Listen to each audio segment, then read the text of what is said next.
I mentioned yesterday, our whole objective about completing the square, it was going very, very well. You guys had memorized the little formula. What is the little formula, by the way, to complete the square?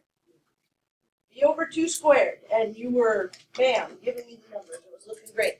So I didn't necessarily want to talk you through this visual until I knew you were really solid on that. Because this visual says, this is how we can kind of see why completing the square works. How could you use pieces like these to form a square with side length x plus 3 and no overlapping pieces? Show a sketch of your solution. How many of each piece do you need, and explain. Well, they're kind of odd little pieces. I mean, we've got this nice little square here, but they're saying we've got to add other stuff to it to make this work as we go through. So in the end, what we end up seeing is it doesn't matter whether or not it's x plus 3, x plus 4, x plus 8. What we're trying to do is we're trying to make a square. And making a square is called completing a square. So if x squared plus bx is not a part of a perfect square trinomial, if you can't make a square fit nicely with all of those pieces, you can use the coefficient in front of the b to make a perfect square out of your c. When you do this, you are literally completing a square. So this gives us a visual to go along with, what are we doing with this b over 2 squared thing to finish this up? How is that going to work? And the diagram models it, so I'm going to talk you through our little diagram. So, if they're telling you to make a square, I don't know about you, but the first thing that came to mind was, okay, obviously I've got to put something else on there, but then it's a rectangle, it's not a square. So then I'm going to have to go ahead and put another one just like it up there.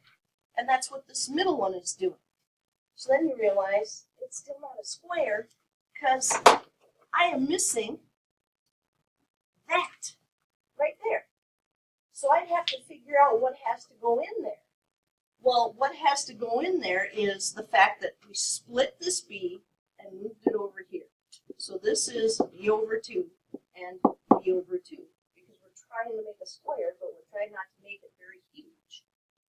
And then that means that the dimensions of this new little block that has to go in here are going to be b over 2 by b over 2. Well, if we're asked to find the area of that, that's length times width. So that's b over 2 times b over 2, which we would say, well, it's really silly to write it like that. You've got two of them, just write it as b over 2 squared. And that's why it works. Because we literally are building up a square. It's a perfect square trinomial, but it's still a square. And we have to fill in that last position with something that's going to make it work. And that last position is going to be that b over 2 squared every single time. So like I said, I wanted you to know the formula, have it down.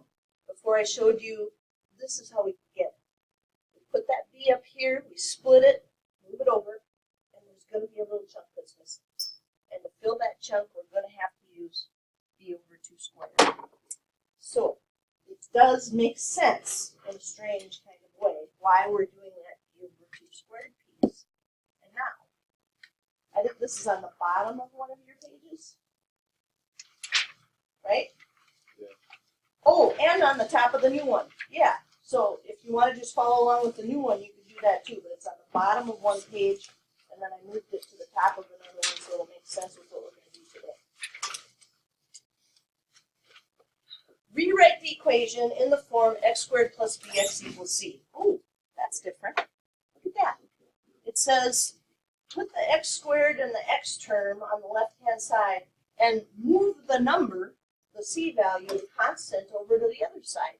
Okay? To do this, get all terms with the variable on one side of the equation and the constant on the other side. Divide all the terms of the equation by the coefficient of x squared if it's not 1. Now that I don't like. They just put it in there like it's just part of any normal sentence, but this is actually huge. So if you want to highlight this or underline it, here's the big deal. Divide all the terms of the equations by the coefficient of x squared if it's not 1. Because here's the deal with completing the square. It only works if the front term is x squared. It doesn't work if you leave a 2 in front of it, 2x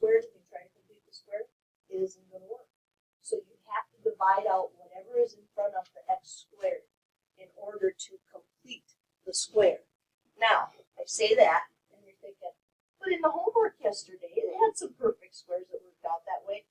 Yeah, that was Perfect World. The book was trying to give us a hand. They were trying to help us into this completing the square process. That is usually not what happens. So we always divide by whatever is in front of that x squared term. Then we're going to complete the square by adding, no big shocker, b over 2 squared.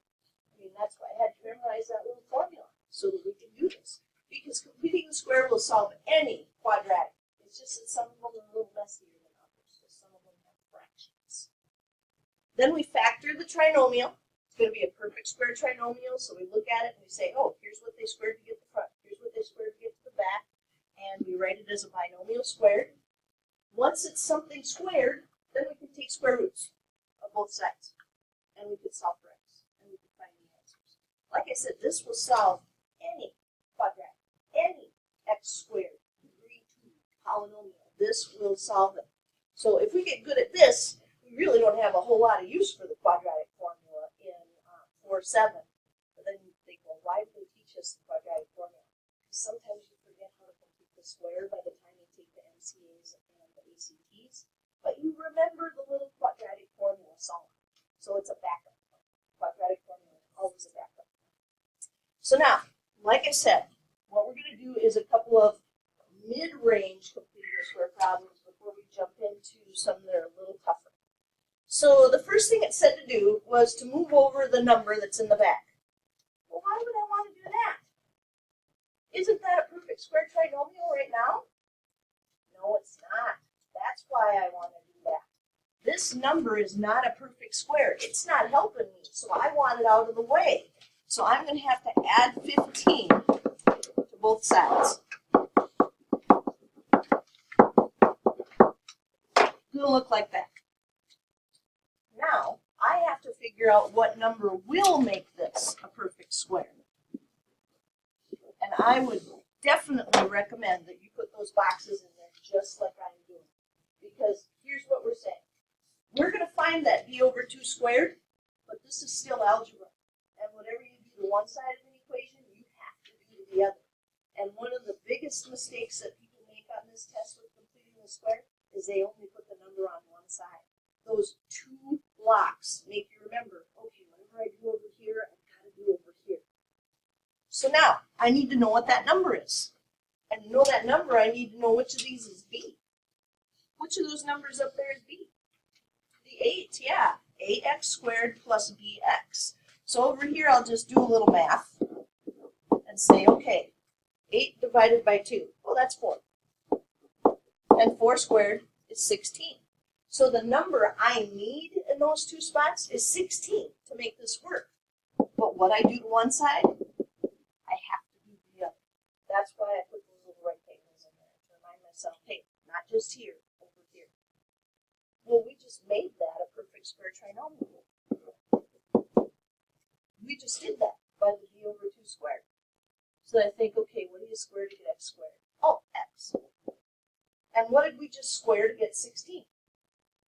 4. And the middle term has a plus, so it's x plus 4 squared. On the other side, we just do the addition. That's 31.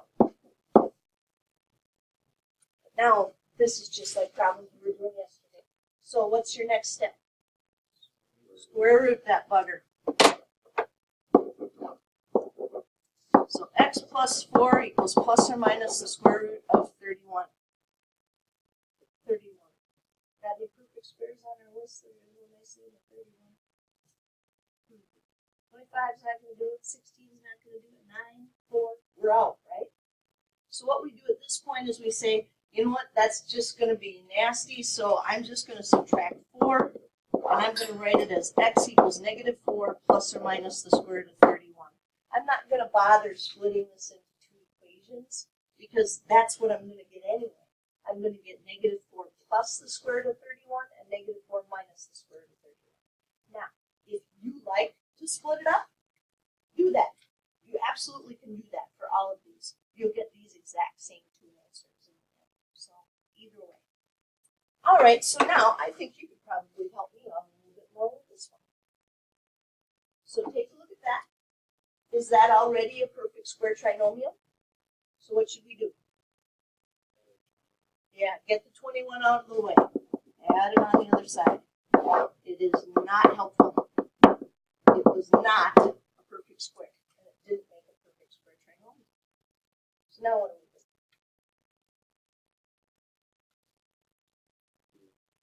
we do? B over 2 squared, right, because we've got this spot to fill, but what we do on one side, we have to do the other. So what of those is B? -4. Okay, so -4 divided by 2 squared is -2 squared, which is 4. So what do I do with 4? Yeah, put it in these two spots. And because I was completing the square, I know this is a binomial squared now. What has to go in there? Careful. Yeah, x minus 2. We've got a -4x in the middle there. And this is going to be a very nice 25. So now what? Square root x minus 2 equals plus or minus 5. Well, that's a nice one. That one we could go ahead and say x minus 2 equals -5. X minus 2 equals positive 5. And just solve them. So add 2.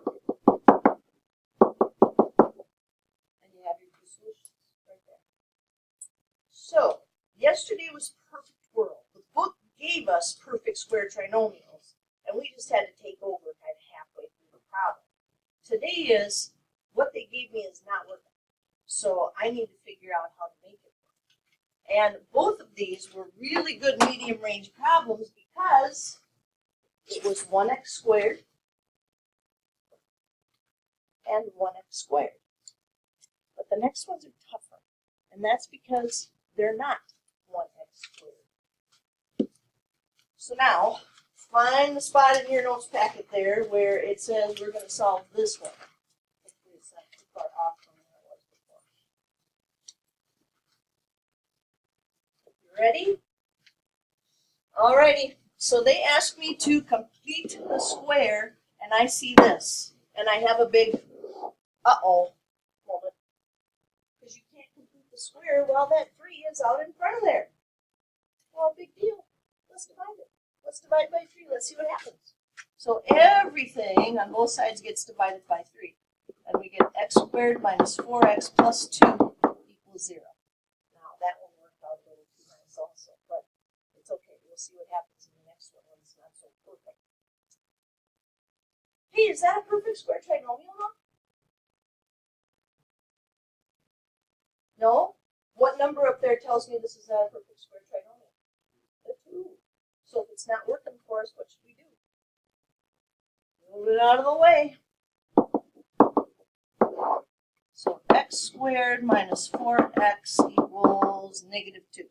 It's on the other side. Find the number that goes in there. Use the little formula. Find the number that tells you it's going to make this work out.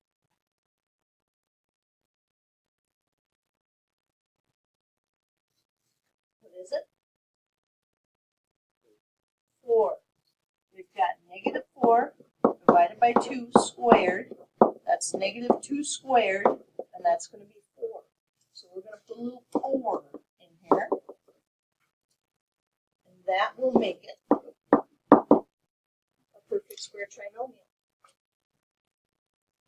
What should we put in the parentheses? Good. X minus 2. Remember, check that middle term for the sign.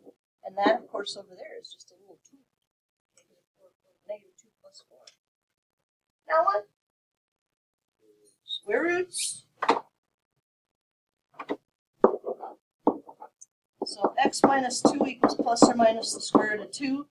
Again, this one's not nice. Square root of 2, we can't simplify that.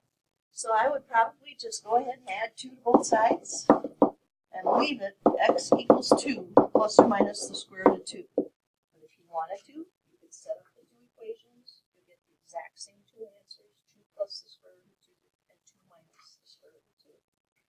So that was intended to be kind of an ugly problem. You got kind of an ugly answer. It has an integer part and it has a square root part, but the math wasn't hard as we went through that. So when does it get harder? When I try to divide by 3, but the numbers that they have in the original are not all divisible by 3. So sometimes this gets a little tougher. I'll give you a for instance. Here. We want to complete this one by completing the square. That's what we want to do to find the solution. And the first issue is they don't even have everything over on one side. So maybe it is a perfect square trinomial, but we can't tell because they left the stuff over here. We have to see that with a 0 first. So we're going to subtract an x and subtract a 9 from both sides and see what it looks like. So 2x squared minus 2x minus 6 equals 0.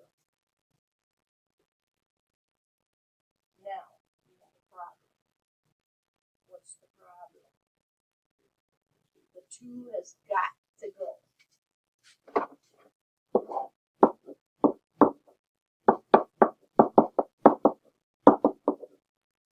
It looks like that. Hey, is negative 3 a perfect square? Oh, what should we do with it then? Yep, let's add it. Let's move it over to the other side by adding.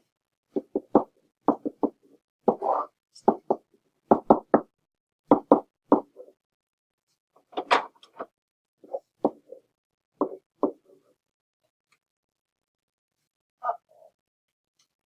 What's B? Negative 1. So we're going to get negative 1 over 2 squared. Well, what's a fraction? So what? We're going to write it down and we're going to see what happens. Negative 1 squared is 1. 2 squared is 4. It's 1/4. That's not so scary. We'll add 1/4.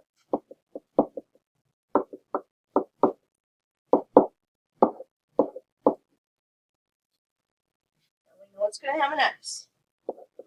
We know it's going to have a minus. And we think, well, what did we square to get 1/4? Well, we just did that math. That was 1/2, negative 1/2. So really, we've already done that thinking step when we tried to figure out b over 2 squared. Now we've got to do 3 plus 1/4. How many fourths is 3?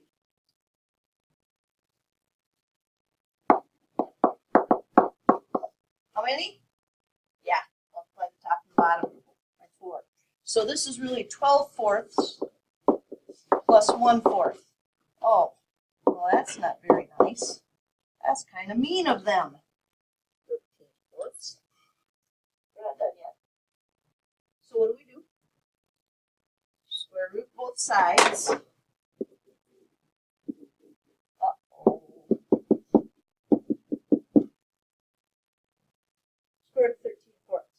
Well, 13 fourths is not reducible.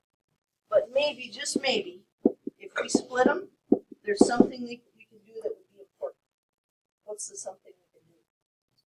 Yes, that's a big deal. There's going to be a 2 on the bottom and there won't be a radical down there. That is huge.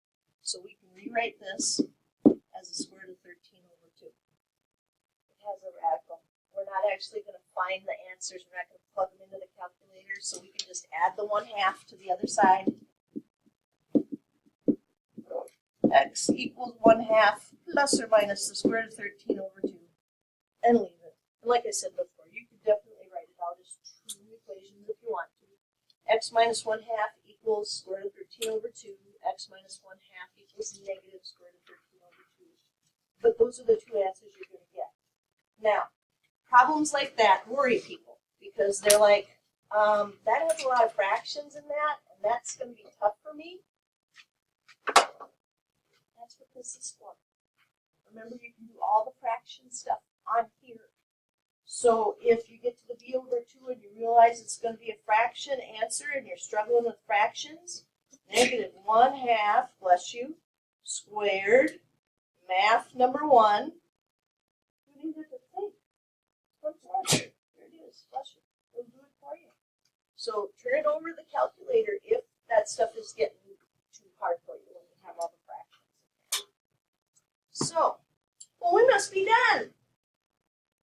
That's because our objective talked about how we can take standard form quadratics and put them into vertex form. So this is great. I mean, we can solve any quadratic by doing this, as long as we remember if there's something in front of x squared, divide it out. But what we really wanted this for was to make this kind of graphing easier. So we are going to figure out how to do that, and then we'll come back and graph. This one says, you can complete a square to change a quadratic function into vertex form. Okay, so they're saying we want to make it look like that. Well, of course we can do that. We just got done doing this a whole lot. So all we have to do is make sure that we write this as something squared. Okay, y equals x squared plus 4x minus 6. Now my big hope would be that that's already a perfect square trinomial. Is it already a perfect square trinomial? No. So if the 6 ain't helping, what should we do with it? Move it over the other side. Yeah. We'll bring it back later, but for now, we want it out of the way. Because we want a number that will make it a perfect square trinomial. That's what we're looking for. What's b? 4. ax squared plus bx. So 4 divided by 2 is? Square it. We're going to add 4 to both sides. So this will be y plus 10, but here comes the good news. We just made that a perfect square trinomial. So we're going to be able to write that as a binomial square. What'd you go there? X plus 2, right. We squared x to get that. We squared 2 to get that. Positive middle term. Now, normally we'd take the square root. That's not our job here. Our job is to make it look like this. Y equals blah, blah, blah, blah, blah. Oh, well, that just means the 10 has to go. How are we going to get the 10 over? Subtract 10 from both sides.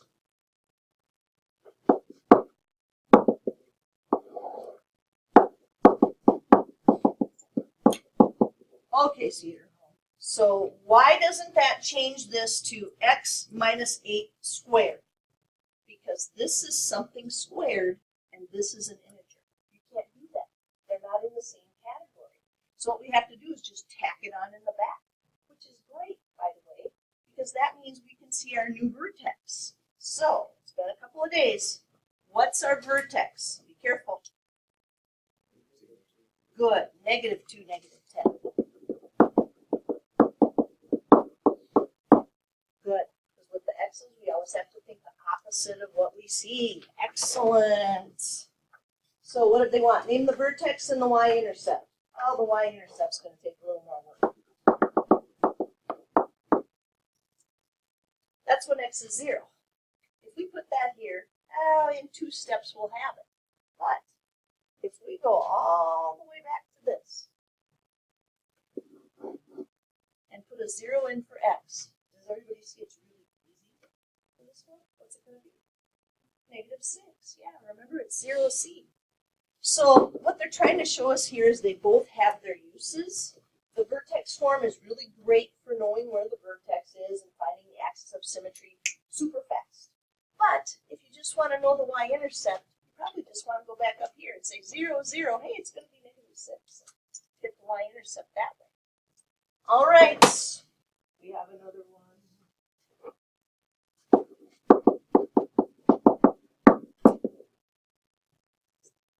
What you thinking? Add the 6. Move it out of the way.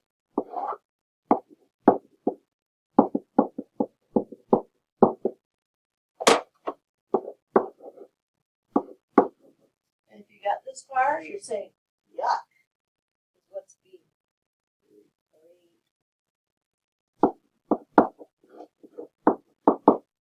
Again, don't worry about it too much. Just think, oh, I know what 3 squared is. It's 9. I know what 2 squared is. It's 4. So I'm going to have to add 9/4. Now that's going to make the left side a little messy, but we'll deal with that when we get there. So now, I've got my perfect square trinomial. I know it's x. I know it's a plus. What did we just square to get 9/4? out, you've always got it right there. It's nice and handy. On the other side, you either do this math by hand, the 6 plus 9/4, or you grab your graphing calculator and then you put it back in as a fraction. But how many fourths is 6?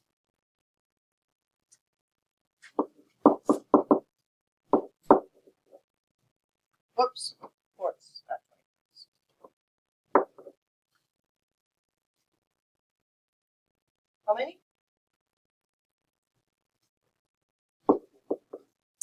So we would have 24 fourths plus 9 fourths. What's 24 plus 9? Yeah, isn't that a wonderful number to work with? 33 fourths. Who says we're not going to do any math with it?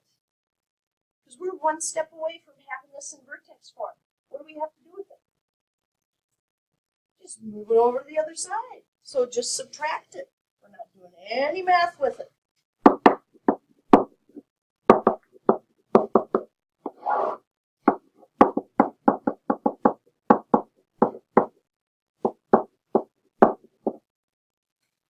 Kind of an obnoxious vertex this time. What is it? -3/2, -33 fourths. Yeah, that is not pretty. But we're not going to use that one for the y-intercept. We're going to go back up to that standard form. And if you put zeros in here for the x's, what do you get? Yeah, -6. 0c. So 0, -6 would be the y-intercept.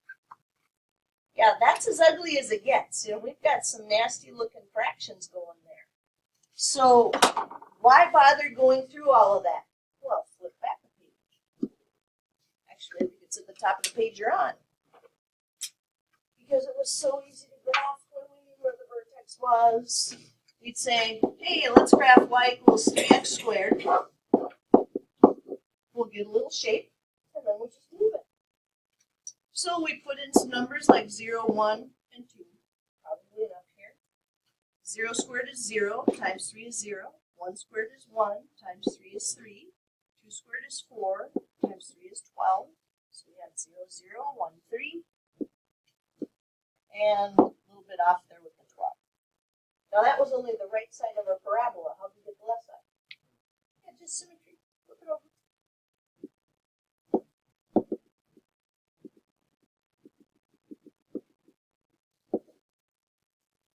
And where's our new vertex? Where we're going to move this? Left 2, up 1. So -2, 1 would be our new vertex. And we just use counting to get it there. So left 2 and up 1. Left 2 and up 1. Left 2 and up 1. And then realizing that that's where our new axis of symmetry is at. X equals -2. And using symmetry one more time.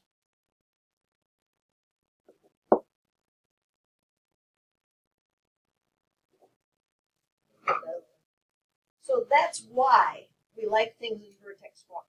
We didn't have to do the standard form. -b/2a, plug it back in, find where the vertex is, make a table for a couple other points, all of that kind of stuff. This was just, hey, let's go ahead and do this. So, I gotta tell you, I was really impressed you guys were giving me those fractions when we were going through that. Give me your 4, 3, 2, 1, 0. I'm really, really impressed. You were doing really well with those fractions at the end. Excellent. Excellent. So, I'm going to check. I don't think you're going to graph it unless it's part of a review.